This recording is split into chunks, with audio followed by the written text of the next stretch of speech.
आता आपण पार्ट 1मध्ये तर बघितलं की क्वेश्चन नंबर 2मध्ये कशा टाईपचं क्वेश्चन ॲडमिशनचा आणि रिटायरमेंटचा विचारला जाऊ शकतो.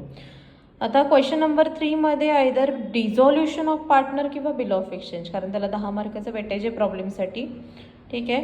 आता डिझॉल्युशन ऑफ पार्टनरमध्ये आपल्याला जनरल एंट्रीसुद्धा विचारू शकतात आणि डिझॉल्युशनमध्ये लेजरसुद्धा विचारू शकतात. डिझॉल्युशनमध्ये realisation account, partners capital account and cash bank it was compulsory. आणि डिझॉल्युशनमध्ये बघा, डिझॉल्युशन हा सम बिल ऑफ एक्सचेंजपेक्षा सोपा असतो बऱ्यापैकी. Bill of exchange you can solve, याच्यामध्ये जनरल इंटरेस्ट असतात most.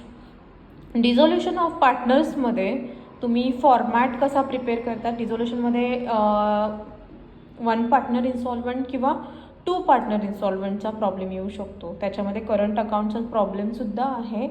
So kept in your mind, पेपरला जाताना सम्स करून जा. 1 partner insolvent, 2 partner insolvent, journal and ledger, जर तुम्ही बिल ऑफ एक्सचेंजऐवजी डिझॉल्युशन सॉल्व करणार असाल तर.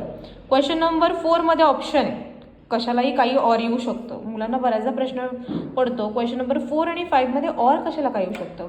कधी कधी इश्यू ऑफ शेअरला थेरी येऊ शकते किंवा थेरीला डेथ येऊ शकते किंवा फायनान्शियल आणि म्हणजे हे 4 आयटम आहेत, जे चॅप्टर आहेत ते एकमेकांना ऑर येऊ शकतात.